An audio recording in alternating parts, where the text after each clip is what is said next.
Welcome to the GTM Reset podcast. This is the audio edition of the salesXchange live show for CEOs and revenue leaders who already suspect that the standard business-to-business growth model is no longer fit for purpose. If your MarTech stack keeps growing, activity stays high, but revenue is still slow, costly, or unpredictable, this series is for you. Each episode explores what comes after traditional go-to-market thinking and what it means to replace fragmented activity with a new business operating system. This episode was originally broadcast as a live stream, so if Nigel refers to diagrams, frameworks, or on-screen illustrations, you can watch the full version using the link in the description. So let's get started. Welcome back to the GTM Reset Live Show. I'm Nigel Maine. I'm so glad you can join me today. Episode 12. Sometimes I think it's gone really quickly, and then other times I think, wow, we've done 12 episodes already. It's like just quite incredible. But today is going to be slightly different, because this is about replacing your commercial operating system. This is kind of the crux, the culmination, the whole point of this. And one of the things about doing this live, and I've said this to lots of people before, is it's real. Now, of course, I could do a video, and a video would be polished and look great and everything else and so on. But the point that we're trying to advocate and communicate is that when you do a live show, the person watching gets to see the real you. You can make mistakes. You can fluff what you want to say. You can lose your place on a teleprompter. I'm not looking at a teleprompter just yet. This is free form, so I'm just proving a point anyway. But you see what I mean? So the whole point is that you're able to, as a company, communicate your behavior, the real you, to your prospects, so they can get to know, like, and trust you over time. You can't do that with a video. Doesn't happen. Won't ever happen. And that's why we do this live. So, like I said, I could choose to stop and start and go, oh, do you know what? I didn't like that. I'll start again. But we don't. And that's the point of this. And then when afterwards, I process this and I put it as a video. A video is a video. It's still alive. It's still completely live, and I don't edit anything in the middle, just the top and tail. And the same goes for the podcasts. So that's the first. I just always want to say that at the beginning, because it's important, because this is where I want you to go. That's the key thing. So it's about commercial operating, kind of replacing your existing commercial operating system. And up to this, I suppose, up to this point, every episode has kind of made an argument that we've looked at why B2B pipeline's broken, or why the tools aren't working, or why quota attainment is falling while the SaaS spend keeps rising. We've shown what the data says and what the alternative looks like.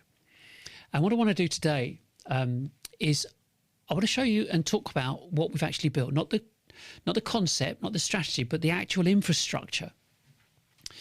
And then I'm going to read you something that's actually taken me a very, very long time to write, and it's our manifesto. And it really is the clearest, most direct thing I've ever put into words, really, about why B2B go-to-market is structurally broken and what replaces it. I don't know. So take me about 10, 15 minutes to say, but I want you to stay with me on that, because it's really, really important. Because you'll either disagree with everything, probably won't, or you'll recognise exactly what I'm describing in your own business. Because at the end of the day, this is what we're all here to do, the best we can to ensure that our businesses are successful and so on. But before I get onto the manifesto, I want to tell you what we've done, because it changes the nature of everything that follows. And it's I don't know the best way. It's difficult to describe, But just go back. But what I can do is show you that. So over the past few weeks, we completed something pretty significant. And this diagram, I'm saying, basically represents the structure of what I think will be for businesses to come for the future. That's it. I can't imagine it being anything other than that. And this is where it's all heading. So it's not about new software. It's actually about joining the dots and understanding what's available out there. So the kind of the nub, the pinnacle of this is that we installed a full retrieval, augmented generation system, RAG, a RAG installation, on top of everything that salesXchange has ever produced. So that's the articles, the course transcripts, video transcripts, PDFs, methodology documents, absolutely everything. So I need to be quite careful here because I'm going to talk about AI, but the phrase AI system kind of triggers a bit of a predictable response. People hear AI and they go, "Oh yeah, another chatbot," or they think some content generator or something. They've people knocking out images or whatever, or something else in the stack, I don't know, whatever. But it's not that. It's not that. So let me just explain what it is we've done, and then why it matters to B2Bs. It's really, really key. As I said, RAG stands for Retrieval Augmented Generation. And the way to understand this is a standard AI model is trained on knowledge, general knowledge. It knows about most things. So at a service level, yeah? It's got no idea what your business does. Doesn't know how you think. Doesn't know what your arguments are. Or what your customers actually need to hear from you.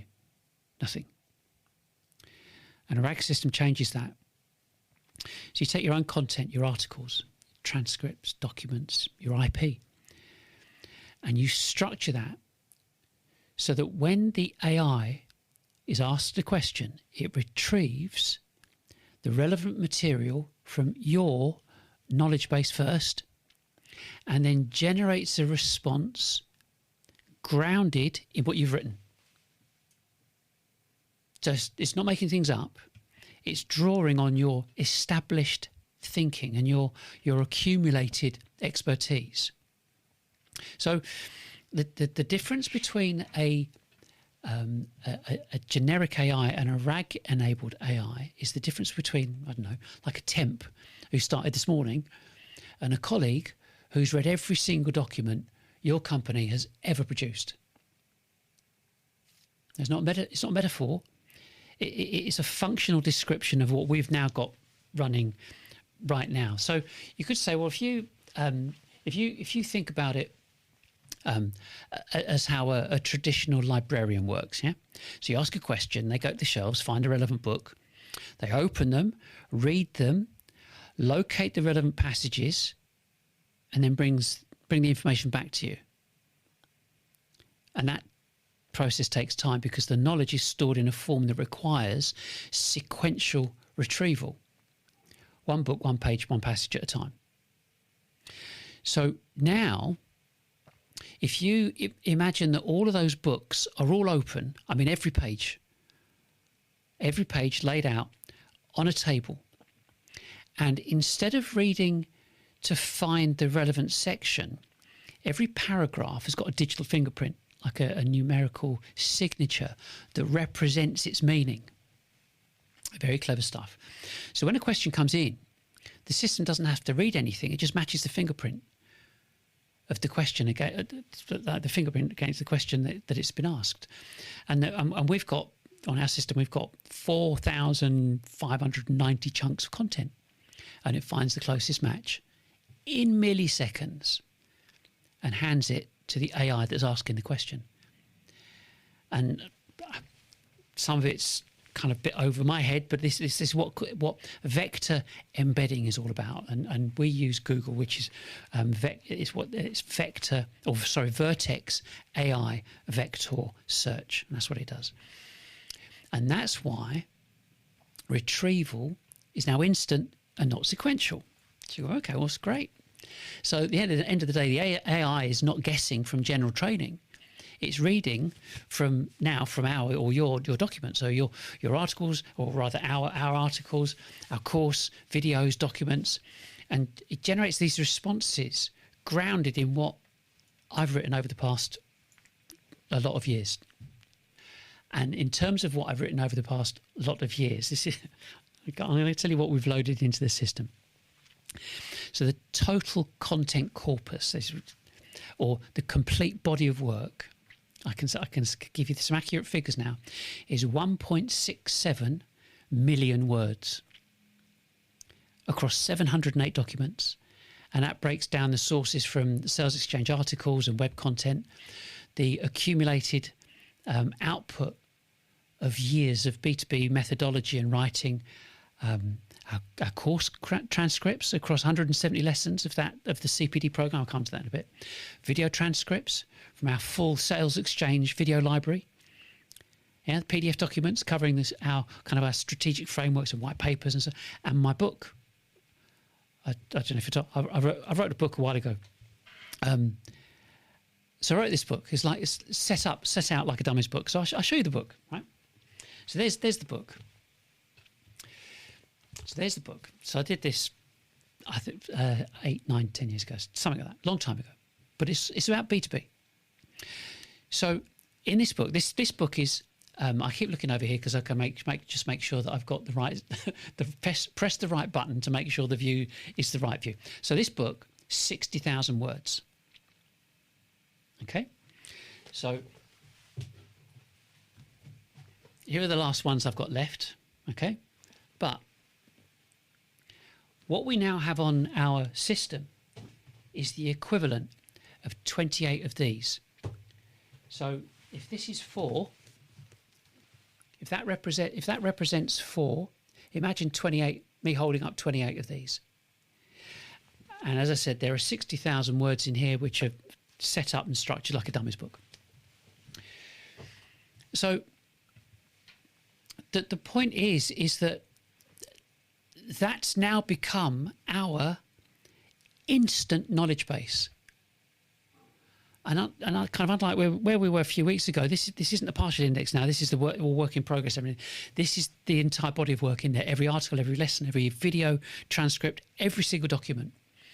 And like I said, it's like this 4,500 chunks of data in different dimensions deployed on this Vertex AI in conjunction with, you have it on BigQuery and so on, which is that's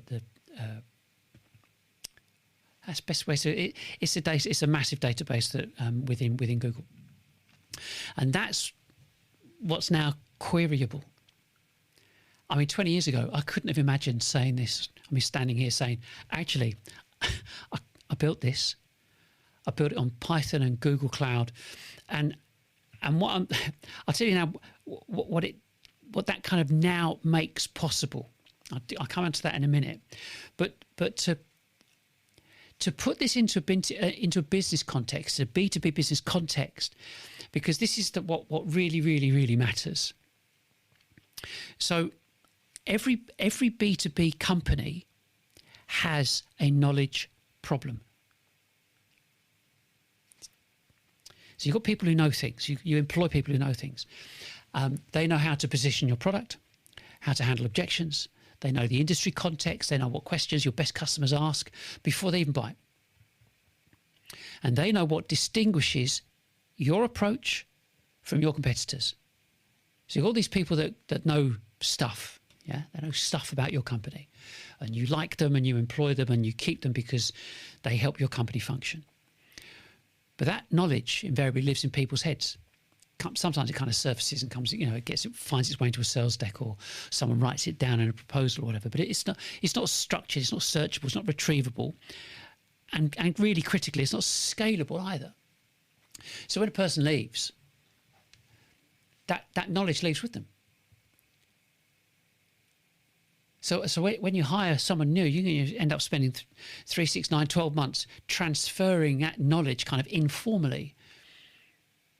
And every piece of content your marketing team produces has to be briefed from scratch, or it's generic, or it's both, or whatever, And this is what most companies actually call.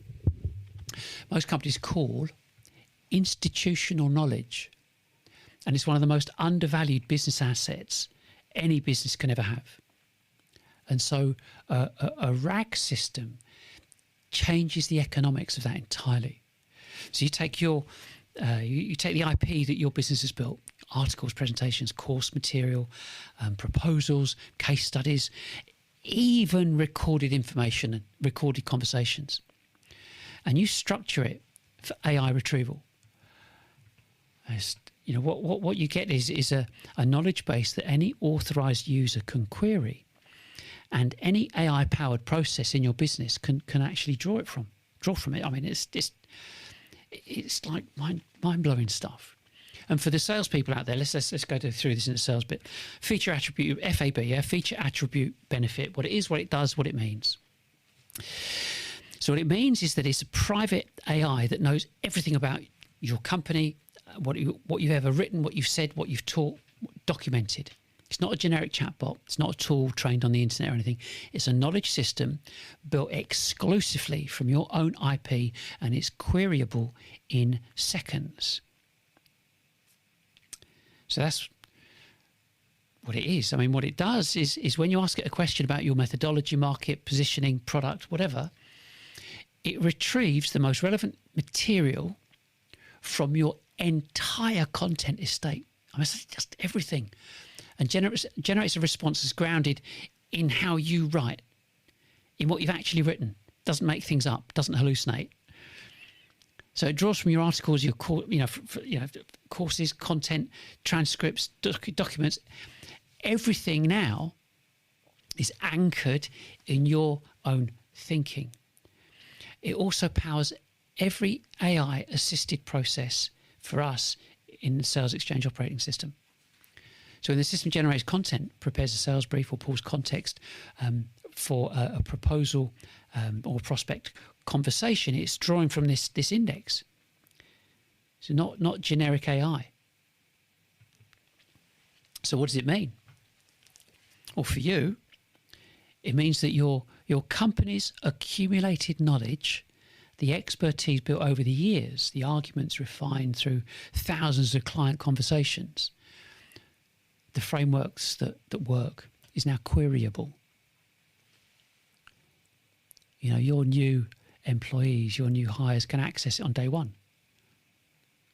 Your content team's output is actually grounded in it, and your sales teams, they prepare from it.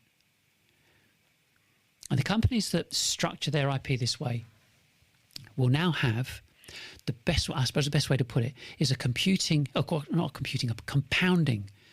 advantage over the businesses that don't. Every piece of content they produce reinforces that index. Every new document makes the system smarter. The knowledge base grows, and it's spectacular that knowledge base grows with the business rather than it leaking out of the business. I mean, it's a business brain, could call it that. So then we'll kind of put another layer on this, because the landscape has shifted. I mean, we've seen it shift. So, everyone's hearing like agentic AI and AI agents and MCP, the Model Context Protocol. So here's what that kind of is going to mean in plain language for all of this. Until quite recently, AI was a Q&A tool. It's just a question and answer. You ask it something, it gives you a response. Interaction ended. Each conversation was isolated. That was it. So now, agentic AI is different, because an AI agent can take a goal that you set it, break it into tasks, call up tools, retrieve information, take action, all that kind of stuff, and then it can check the outputs and iterate without you doing anything.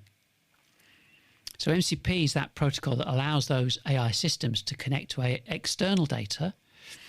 And it's how you give an AI agent the ability to look at your CRM, query your analytics, and retrieve from your knowledge base. And basically, it's there to take coordinated action across multiple systems.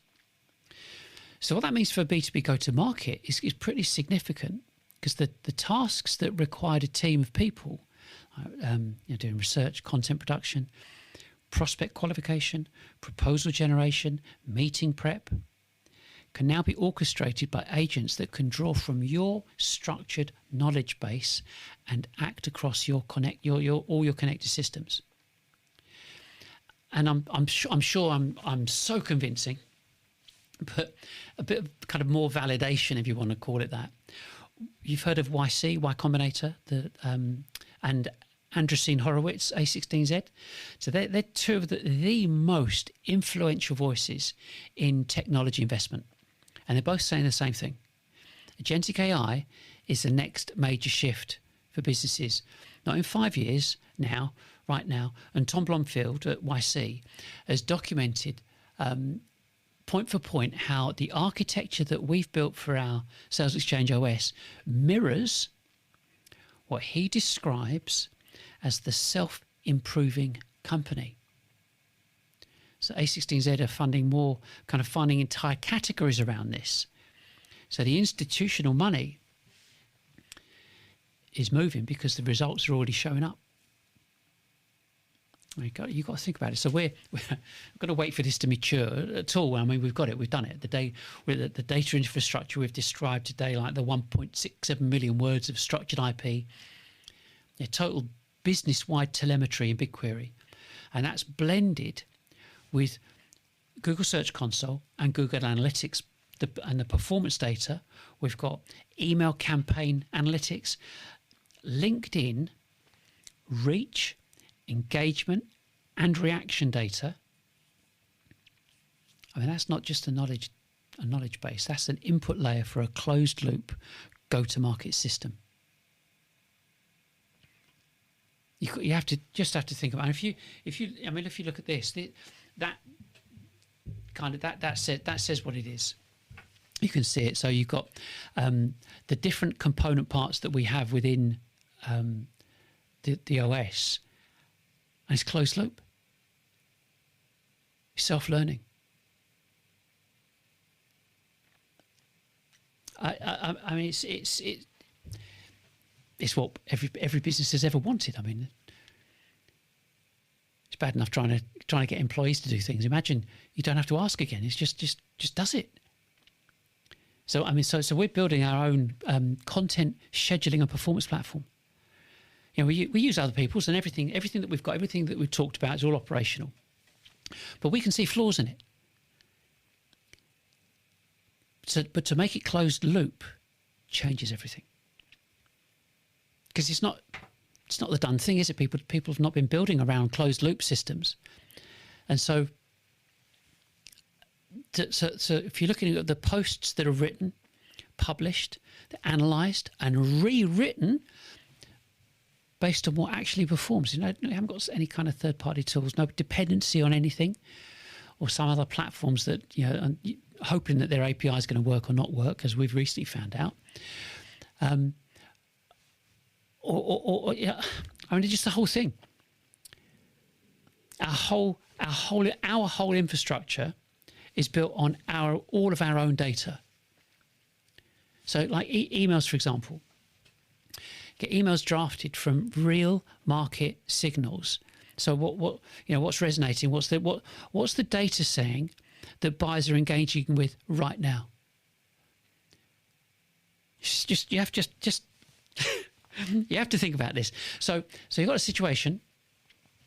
So you've been sending out emails, and you're not happy with the results. So at the moment, you just go, we'll do another one. We'll do some more, but I'll forget it. It's just not working. And then you do it this way. So you get the AI to understand what the market's saying and doing, and crafts an email accordingly and sends it out. And then a week later, it checks it. Goes, okay, I can see that wasn't so bad. We'll do another one and compare it and keep comparing it. All right, we've seen a pattern here. We need to change this and change that. And gradually, over time, just your emails, they start to work. I've just said this to you. Those people in the know that, whether it's GPT or whether it's Claude or whether you're using Whisperflow, you say to your AI, sort it out, would you? I want a decent email to go out to our list.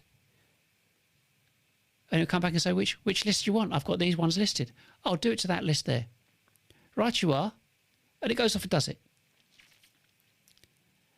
And send me an email, a message in a week's time. Let me know how it's getting on. I mean, I'm stunned by it. I don't know about you. Yeah. So you're triggering it or you could do it by automation.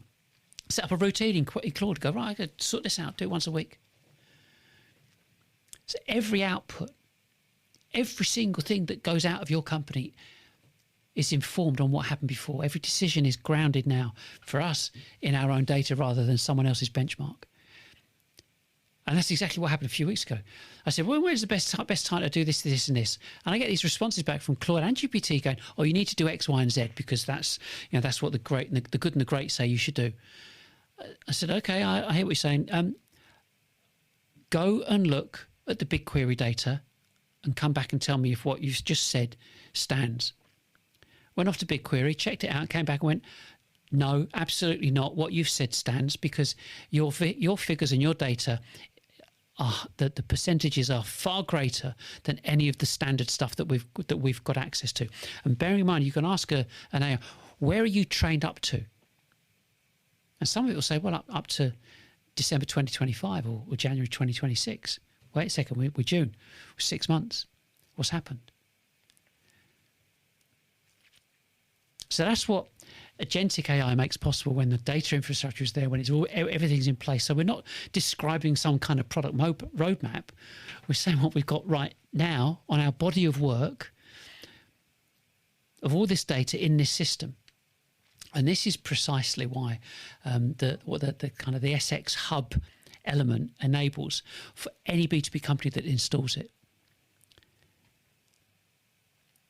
Now, you don't need to build what we've built from scratch. I mean, the infrastructure, the pipeline, the knowledge architecture, that's what the OS provides. Basically, you bring your IP and the system learns it, retrieves it, and puts it to work. So, we're talking about kind of go-to-market, but we're not, are we? It's not go-to-market. This is changing how your company, it is a commercial system because it's self-learning. You're telling it to go and do something 24/7, never sick, no holidays, no back chat. I mean, what's there not to love about it? But the companies that move on this now are the ones that are going to be running fundamentally different commercial operations in 18 months' time. And the ones that don't, they'll be competing against the ones with the same tools, same headcount, same costs, and wondering why that gap keeps widening even more. I mean, if you think about it, it's not complicated, but we're going to come on to that in the manifesto. Yeah. Everybody does the same thing at the moment. Think about that as I go into this next kind of phase, which is about the manifesto. So what I'm going to read is basically this case that I've been building for 40 odd years in B2B sales and marketing. Doesn't hedge, yeah. It's going to name the failure directly, right? And it presents the data and it says clearly what the alternative is. So it'll be about 10 minutes, I think. Depends how fast I talk, but it's about 10 minutes. And it covers 7 specific movements, if that makes sense. It starts with how we got here, history of B2Bs. I know I could jump straight into it, but I just want to give you an overview. The history of B2B companies that were sold a broker model over and over and over again with the same promise every time. And it presents the crime scene. Yeah, the numbers that prove that the models failed. From the MarTech explosion to the consistent failure to achieve targets. In other words, that quota attainment collapse. And it explains how B2B buyers actually behave and why everything the industry built ran directly against buyer behavior. And it describes the alternative, which is, ta-da, B2B, Broadcast B2B Selling. What it is, why it works, what the infrastructure actually looks like. And at the end of the manifesto, I'm going to point you towards the course, because the manifesto is the case for change, and the course is where it begins. So I would ask you, just for now, to bear with me, to listen to what this. I'm going to read it out, and like I said before, so we have these multiple things. We have it in writing. We're going to be PRing this. We're going to be communicating that this is the change that B2Bs have been waiting for 40 years, and is explained. So this is not a marketing document. So you can put that thought down immediately. This is an indictment. It's a 40-year forensic examination of why B2B companies keep failing at the one thing they can't afford to fail at, and is finding and winning new business. It names the culprits, presents the evidence, and offers the only logical conclusion available once you've seen all the data. So if you're a CEO, a founder, a revenue leader at B2B technology, SaaS or services, and if you've privately suspected for some time that something's been broken and something's not quite right, you're not getting the exposure, people are not getting to see you, and think that something's fundamentally broken, just read on. And I think what you suspected is probably correct. So, movement one, first stage. How do we get here? Well, it started long time ago, with commission-only salespeople, low basic salaries, high risk was transferred completely to the individual. So the business owners that wanted revenue, but they wanted it at a minimum exposure to themselves. So a hungry salesperson on the road seemed like the best answer. In the UK especially, salespeople have always carried some kind of cultural stigma. Yeah, necessary but not quite respectable. Just Jack the Lad salesperson. Very different in the States. Very different. So we're talking in the 50s. So along came email, and the promise was immediate. I would say immediate. It's cheap. MarTech vendors told every CEO a database and a broadcast tool was all you need. Following that, pay-per-click in the early 2000s. Cheap traffic, measurable, scalable.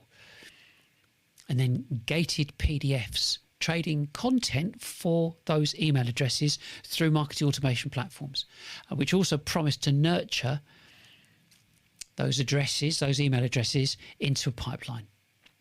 And then you had that, and that was all part and parcel of the demand gen, lead gen, pay-per-click, ABM, that kind of stuff.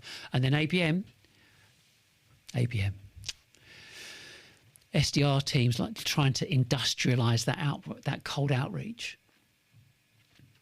And everyone knew it didn't work. So every single step across 4 decades, the promise was identical. New business, low cost, low risk. So the sales commission model was transferred, it transferred that risk to the individual. So every subsequent wave transferred a cost then to a SaaS subscription. CEOs were told, by very, very credible people, that finding new customers was going to get cheaper and so on, and they wanted to believe it because the alternative was that it was structurally hard and always had been, and wasn't anything anyone was selling anyway. So 20 years of marketing automation data later, the failure rate's not moved, but nobody talks about it, because admitting that marketing automation platforms didn't work means admitting ABM doesn't work and that pay-per-click doesn't work. And we're talking B2B here, we're not talking B2C. Yeah. So what does the industry do? It does what it always does. It pivots to the next new shiny thing. AI. So the bottom line is the problem was never the tool. It was the actual model. No tool can fix a broken model. So basically, you look at the kind of the nothing changed except the front door. 1952, for example, story time. Salesman knocks on our door, introduces himself, says, "Have we got 5 minutes?" So have a chat for 5 minutes. 2026, BDR sends a LinkedIn email, introduces themselves, and asks for 15 minutes of someone's time to do a discovery call. So 70 years, different door, same outcome. Because the person on the other side didn't want to hear from you until they were ready. They never did. So that's not a criticism of salespeople. It's an observation about human behaviour that has remained constant across every technological revolution the sales industry has claimed would change everything. Telephone didn't change it, email didn't change it, CRM didn't change it, marketing automation didn't change it, ABM, Sales Navigator, intent data platforms, even AI outreach, those kind of AI outreach scrape and spam data sequences, not changed it. Nothing. And what changed was the cost of pretending something else. In 2026, B2B companies collectively spend billions of pounds every year on an operating model designed around the same assumption that buyers will identify themselves before they're ready, fill in forms before they've finished their research, answer cold calls before they've decided they've got a problem, and respond to outreach from vendors they don't yet know or trust. They don't. They never have. And the data proving it has been sitting in plain sight for over a decade. So you could say the data, the crime scene. Let's look at and examine what 40 years of B2B sales observation combined with a decade of systematic research shows. So in 2011, Scott Brinker published his first marketing technology landscape, big infographic, 150 products. Wow. It's only 2011. By 2024, there were 14,106. By 25, 15,384. So statistics are statistics. That's a 9,304% increase in 14 years. And the line that got written was, "This is the largest peacetime accumulation of commercial software the world has ever seen, concentrated entirely in a single business function, marketing." Okay, so what did the pipeline do during the same period? You're not going to like this. It went backwards. In 2024, 70% of reps, of salespeople, missed their quota, missed their targets. The average quota attainment across B2B organisations fell to 43%, down from 53% in 2020. In 2025, 42% of B2B companies missed their growth targets entirely.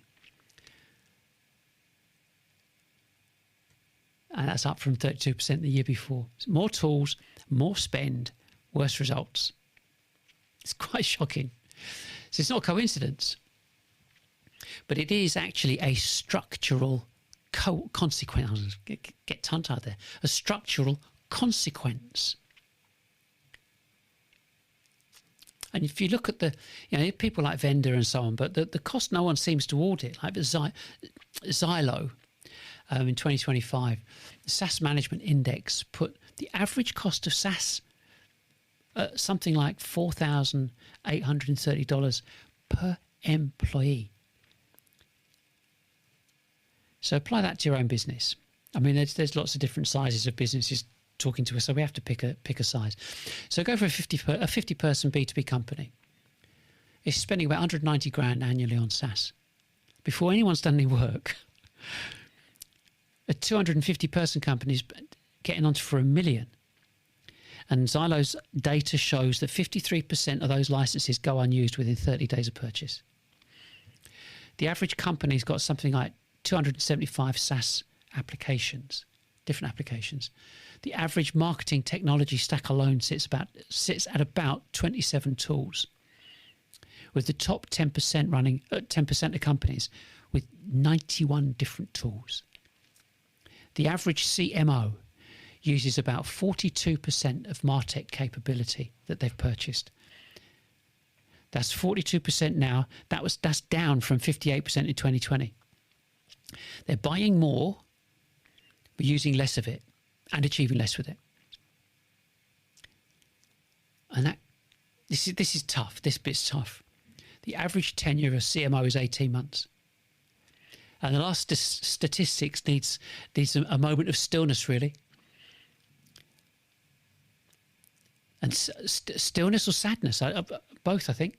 18 months. So when it kicks off, take someone new on. 3 months to understand how the business works. 12 months to implement their new plan. 3 months to explain why it didn't work before being replaced by someone else who's going to literally repeat the cycle. So boards of directors, if you think about it, become expert at firing CMOs. But unfortunately, they've not yet become expert at questioning the model the CMOs were hired to execute. That's the and this is where it becomes quite uncomfortable.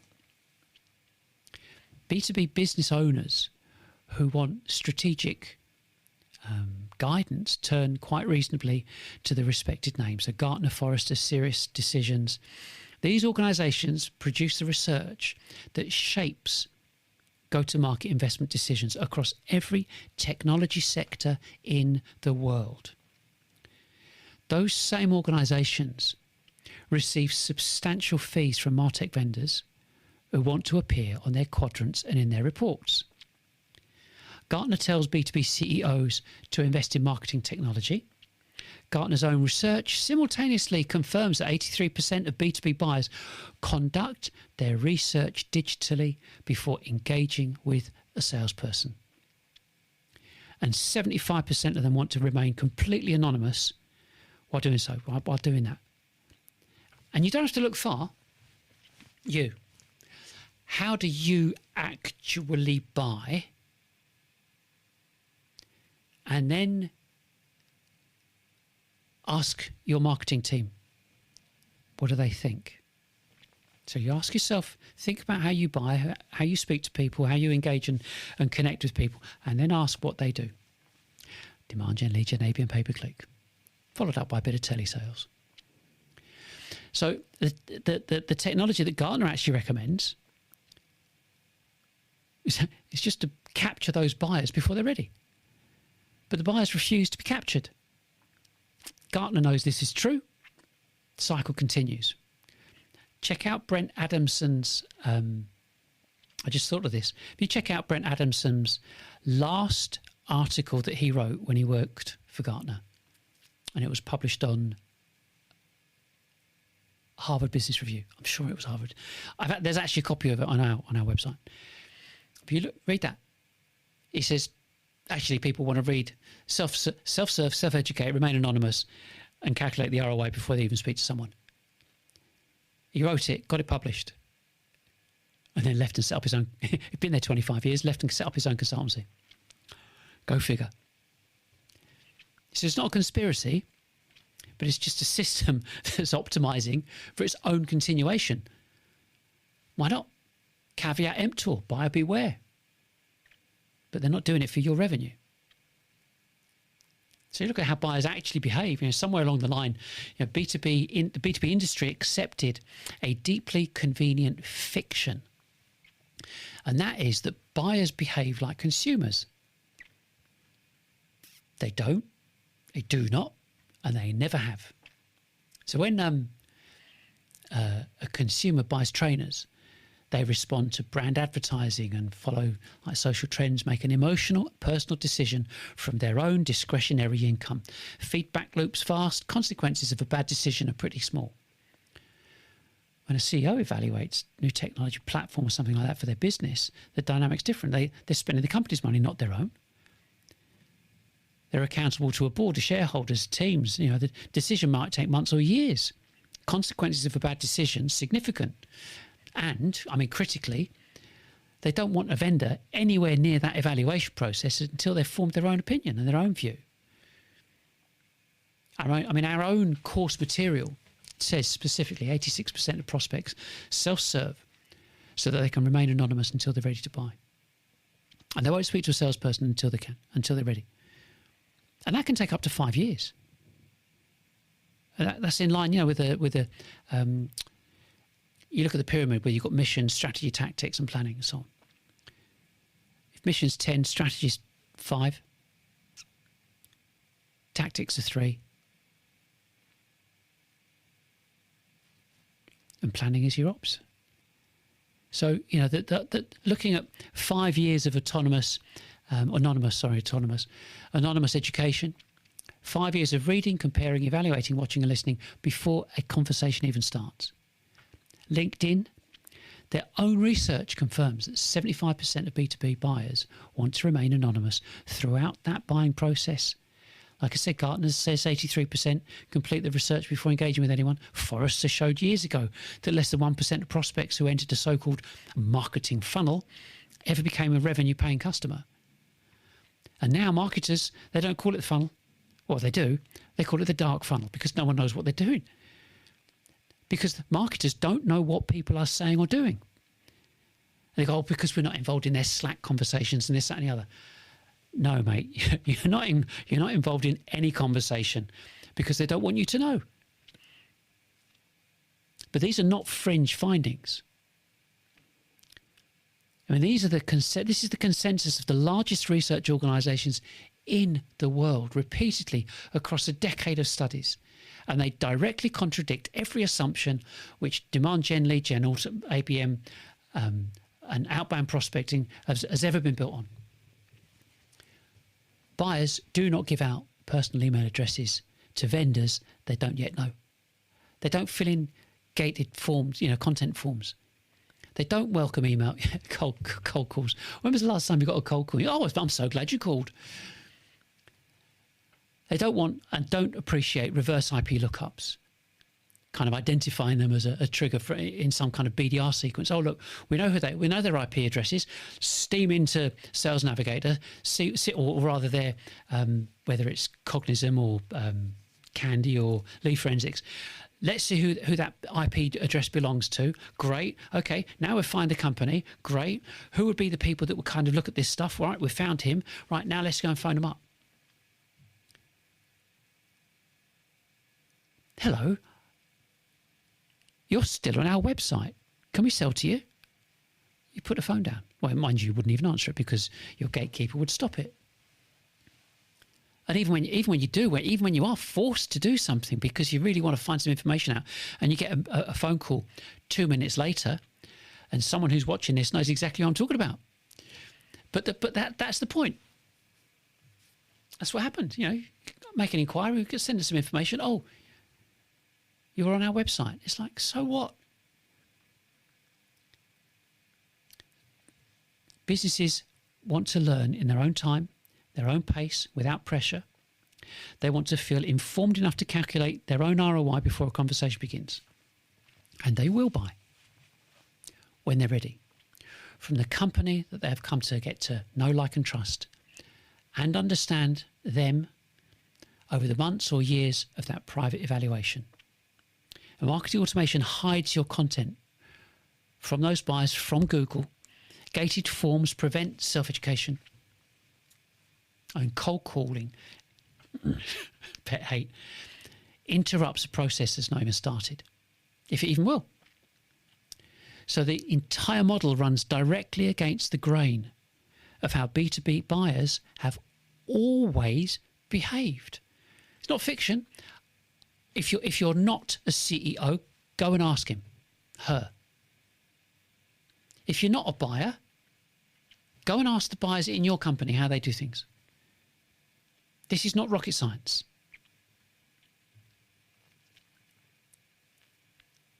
So given everything that I've said, there is only one logical response, and that is to stop chasing buyers before they're ready. And start being visible to all of them all the time, so that when any individual buyer reaches the moment of readiness, whenever that is, from 3 months to 5 years, you're the company they already know. And it's not a passive strategy. It's an infrastructure strategy, and it requires discipline, consistency, and a complete reorganization of how the B2B company thinks about the relationship between sales, marketing, and time. Yeah? The core principle is simple. You cannot scale a business through one-to-one relationships. You can't cold call your way out of sustainable growth. You can't build a relationship personally with every potential buyer in your total addressable market. It's impossible.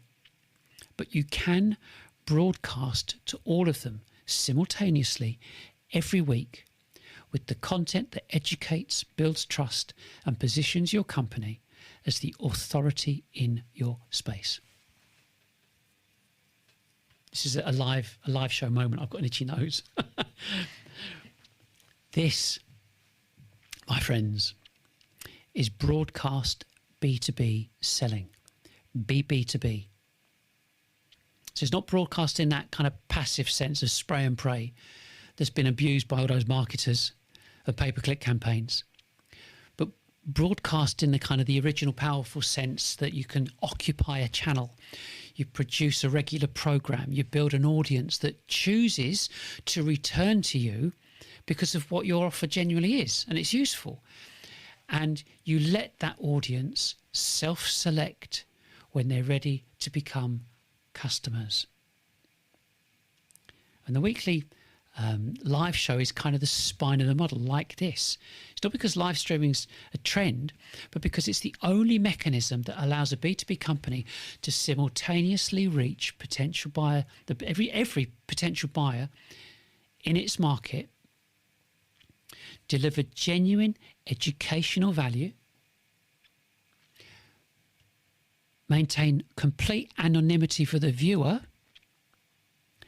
and create accumulating familiarity that precedes trust.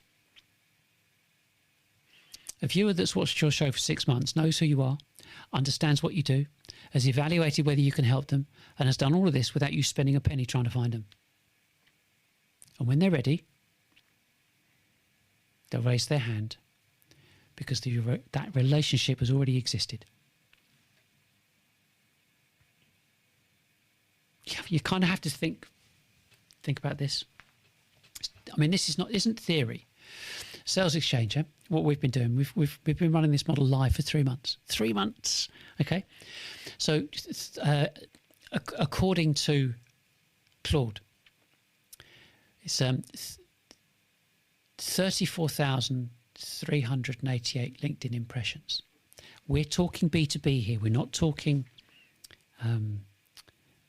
consumer related or influencer related.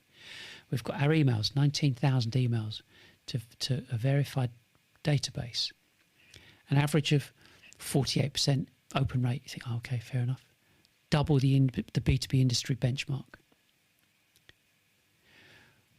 What we've sent out via LinkedIn, we have had in 3 months 1,700. No, this I've did. On my information here it says 1,761. It's wrong. It's 1,776 verified PDF downloads of ungated content. Think about that. How many downloads did you have on your platform, whether you're using Marketo, HubSpot, Eloqua, Pardot, whatever?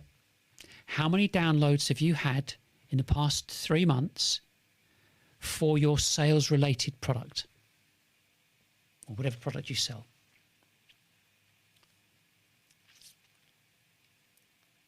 You have to think about that and go, I love this. I asked Claude through Whisperflow, Claude, how many downloads have we had? It tells me. That's That's just music. So our pipeline is building. Our methodology absolutely works. Not because we did anything, it's not some kind of clever tactic or anything like that. It's because we built an infrastructure that was aligned to how B2B buyers actually behave. And the funny thing is that I'm a B2B buyer. I've been doing this as a CEO, director, 40 years. 86, 87. Long time. I know. I couldn't possibly, but trust me. I have. So that's where we're at. So we've now got the fifth movement, which is the infrastructure that makes it really, really, really real. So any strategist could potentially argue for a different approach. What separates B2B selling from any other methodology in this space is that the infrastructure to execute it has already been built. So we have the salesXchange operating system, which is a 6-layered commercial infrastructure designed to replace the entire go-to-market function. Not supplement it, replace it. So talking through the things that we've got SX Reach, and that manages constant market exposure, social media, email, banner advertising. It posts 600 posts a month without any human intervention. All of that exposure, email, banner, social, drives traffic to live shows. This is the broadcast engine. Weekly live show. We've got, and from that we've got shorts and clips, podcast syndication, and the audience building mechanic at the heart of all of that is SX Connect, which is the pipeline activation layer you can see there. I just realised. So this is one of the things. So if I'm standing here, I now realise that I'm standing right in front of the diagram. But I'll turn it off for a second. So when you look at that, so SX Connect allows the prospect to complete a discovery form document. That gets processed through the system. It books the meeting, researches the prospect company, researches the prospect personal, just LinkedIn stuff, so it does what the salesperson would always do, generates and prepares the slide deck, inserts the cost comparison, and delivers it to the salesperson within minutes. And a full proposal document as well. Within minutes of it being booked. So the salesperson, because you're going to do it online, they could print it out and turn up, but they attend online completely prepared. And the prospect has already self-qualified. So you have to kind of put that into perspective, that if you are reaching out to a total addressable market, I'll just make sure that nothing's turning around, a total addressable market, you have to appreciate that your reach is going to be thousands. If we take a subset, if we say 10,000, and for the sake of it being in the UK, there are 212,000 businesses that are from 10 to 50 employees. There are 36,000 that are 50 to 250, and 250 and above there are 8,000 businesses. That's the total. Pretty much split down the middle, B2B and B2C. So if we took 10,000 and you said they would be our target market, the Innovators and early adopters represent 16%. So they're the ones that will be up for it to begin with for your market, which means there are 1,600 that you could or would want to speak to out of 10,000. And at the moment, businesses are trying to find those and hunt those people down one at a time. Needle in a haystack, 3 to 4 to 500 to 1 success rate of finding them in a week. Fact.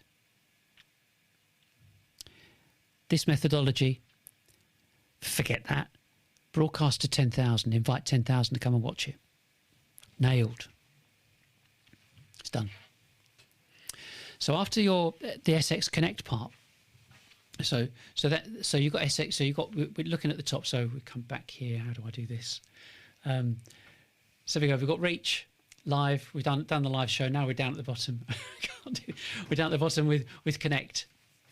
We've just done Connect. Now we've got Ops. So if we look at Ops, this is what we call telemetry. So it's the commercial telemetry layer, tracking every interaction from anonymous social media engagement through to pipeline value and closed revenue right the way through, start to finish. Everything's measured, nothing's guessed. And then we've talked about before, which is Hub, the intelligence layer, which is a continuously growing proprietary knowledge base built from absolutely everything that's within your business. Articles, PDFs, published IP, structured data, everything. And RAG queryable at every layer of the system. And this is the tone of voice engine, you could say. So every piece of content the system produces draws from it. The more you add, the more coherent and authoritative. Everything that follows comes from that. And the infrastructure, the backbone of this, and if we go back to there, we're looking at this. It's a little bit smaller. Let me just put that on there. You can see that we've got this. We've got the infrastructure at the top here, which includes what we've got here. If I could just click on that, and you can see at the bottom the infrastructure. We've got Joomla, training, Notion, and our integration with our different scripts. So we've got 60, I think it's between 60 and 70 Python scripts altogether. The automation sequences, the content pipelines that keep the whole system up running without an army of people to operate it. And the crucial point really is the headcount comparison. I mean, for a conventional go-to-market model, you're looking at a 100-person B2B technology company. It's going to have 8, 9, 10, 12 people working in it, 28 plus tools, $3 to $4 grand per employee in license fees, costs, agency fees, production costs, and that kind of that CMO replacement process. So you're looking like $500,000 a year. Once you start looking at entire go-to-market teams, sales and customer success and marketing, but the OS could be operated by a handful of people, a couple of people on production, a couple of people on marketing engagement. The exposure works identical, regardless of company size. It's just the studio budget and the banner spend that scales with the revenue. That's it. But the infrastructure cost is fixed. And it's not subject to an annual price increase from 17 different SaaS vendors. And this is not a theoretical saving. This is the structural argument that every B2B CEO, whether it's 25 or 250 or 2,500 people, need to hear. This is really serious. And you kind of look at this, why is the timing never been better? Every go-to-market methodology that exists today was designed before the current AI era. Yeah? That makes sense? All of those are being retrofitted for AI. So whether it's spin selling, challenger sale, Medic, ABM, Demand Gen. All of them predate the AI infrastructure layer and are being, you could say, awkwardly adapted to include it. So B2B selling was architected alongside AI. Yeah, the intelligence layer, the content generation pipeline, the RAG-enabled knowledge base, the daily article production. These are not features added to a legacy model. They are the operating model. And this matters for two reasons that compound each other. The first is reach. AI-assisted content generation structured for search and RAG retrieval means a 4-person B2B team produces content at the volume and consistency that previously required 10 people just in one department. The exposure work scales without the headcount. And second is deliverability. B2B buyers in 2026 are increasingly using AI assistants to research vendors before they even visit a website. Yeah, Perplexity, ChatGPT search, Google AI overviews. They all draw on indexed, structured, opinionated content from verifiable expert sources, like generic MarTech content written to templates by rotating agencies, has got no author, no point of view, no depth of expertise. And so it won't survive in the AI research layer. Yeah. But content built on years or decades of B2B sales experience, grounded in live operational data written with a specific and defensible point of view, structured for RAG retrieval, is what gets cited. That's what gets found. And that's what builds your reputation. That makes a buyer, in 1, 2, 3 years into their anonymous evaluation, decide that you are the company that they want to speak to. You have to think about this. The window to establish this position is open. It won't remain open indefinitely.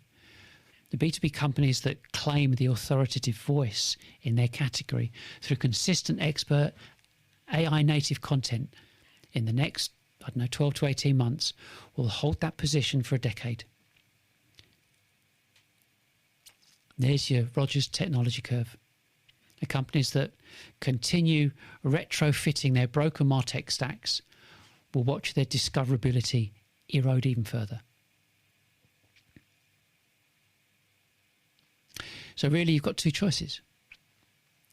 The first really is to continue with the 275 apps, your SaaS stack at £3,800 a year per head, 53% of which will go unused. Continue hiring CMOs every 18 months and watching them cycle through the same failing strategies, just new vocabulary. Continue funding BDR teams to make cold calls at a 3 to 500 to 1 success rate. Or you could continue gating your content behind those forms, of which 90% of B2B prospects refuse to fill in. And therefore continue watching 70% of your sales teams miss quota while your marketing department reports impressive marketing qualified lead numbers that never becomes revenue. The second choice, is to stop. Stop doing B2C marketing in a B2B world. Stop buying the argument that one more platform, one more integration, one more campaign will fix a structural problem that no amount of tooling can ever address.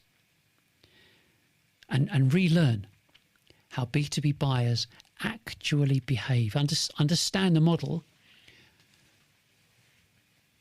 You have to understand.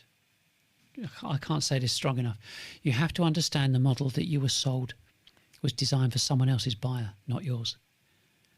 You've got to build an infrastructure that serves your market on their terms, at their pace, with genuine educational value, and then wait consistently and visibly for the buyers who are ready to find you.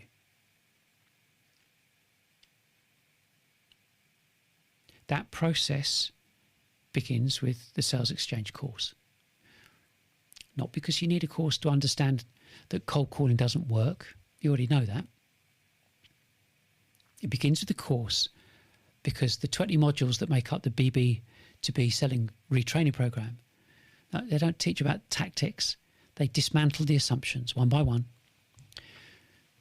with evidence that have been costing your business pipeline, headcount and margin for the past decade. And they replace those structured assumptions with a structured, sequenced, executable methodology grounded in how your buyers have always behaved. The operating system comes later, further down the line. I wouldn't say that you're not ready for the operating system yet, but you need to understand the strategy before you can use the infrastructure designed to execute it. It is the architecture of success. You cannot install a new operating system on a machine that's running the old one. There's a chap, an American retail pioneer called John Wanamaker in the kind of the late 1800s. He said, half my advertising is wasted. Half my advertising spend is wasted. I just don't know which half. 125 years later, with 300 billion a year in global SaaS spend, 15,384 marketing technology products, and an average 43% average quota attainment rate, failing quota attainment rate, the B2B industry has answered his question finally. It was the half that treated business buyers like consumers. So, B2B selling is the alternative. It's been 40 years in the making. It's documented in 20 modules, 170 lessons, and a structured knowledge base that's the equivalent in depth to a shelf of 28 specialist business texts, built from the same sources of a B2B company that's already has the articles and transcripts and recordings and PDFs and this accumulated expertise. And what we have now is all queryable by AI from day one. It's running live. The data is in the system, our system. The door's open, but no one's going to knock on your door. And I think that's the most important thing about this is that the important thing about the relationship between where we stand now in the course and the operating system is that the operating system is the infrastructure and the course is the understanding required to use it properly. And the manifesto makes this point in its final section. You can't install a new operating system on a machine still running the old one. So if your team completes the course and changes how they think about GTM, why buyers behave the way they do, what constant exposure actually means, how to build an audience that self-selects, then the OS makes complete sense. Every module of the course is mirrored in a capability of the platform. So Reach is the constant exposure section, Live is live streaming, broadcasting infrastructure, SX Connect is the pipeline activation layer, SX Ops is the telemetry and measurement function, and Hub is the RAG-enabled intelligence layer we discussed earlier. Talked about. And the course teaches the methodology, and the OS executes it. They're designed together because I built them from the same kind of the 40 years of operational experience, and that's key. So before I sign off, I want to give you a sense of what's coming up next. We are building an additional, we're not quite decided how we're going to do, but we're building a new site, a new website in Framer. Now, Framer has an MCP, so we're going to be connecting us to them, And the point of it is not just going to be cosmetic, because it's going to be built. It's going to be a live demonstration of the salesXchange operating system in operation. So every element of the site will be connected to the infrastructure that we've described today.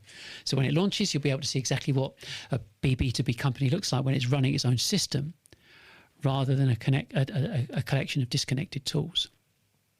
So that's what's coming up shortly, and I'll walk you through that on the show. We've also got the course. We've got some additions underway, but the point is that we cover agentic, we cover MCP, voice AI in the actual in the documentation. So it's exactly the territory that we cover today, but structured as a course module that you take your team through. And then, of course, there's the data, how we're going to look at and see how that data evolves in terms of content performance and email analytics and LinkedIn reach. That's all sitting in BigQuery at the moment. And so we just want to let it run and just wait and see what it tells us in real time. And that's what makes it exciting. See what we're going to change, what it improves, what surprises us. I mean, we don't know. And that analysis is going to make for some very, very interesting episodes. So I'm definitely looking forward to that. So there's plenty to come. So join me next time. Next one, I'm going to take you through the course step by step. And I hope you found this show useful. The manifesto is going to be made to look pretty, not changing the text, but top and tail, it puts some images on there and a front cover and so on. Send it to a CEO that you know, who's already privately wondering, why on earth is our GTM not working? I'm Nigel Maine. Thanks for watching. And I'll see you next time. Have a great day. Bye for now. You have been listening to the GTM Reset podcast, the audio edition of the salesXchange live show.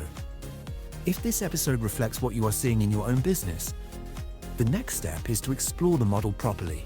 Use the links in the description to watch the full video version, work through the foundational documents, and request a private strategy call if you want to see how this would apply inside your organization.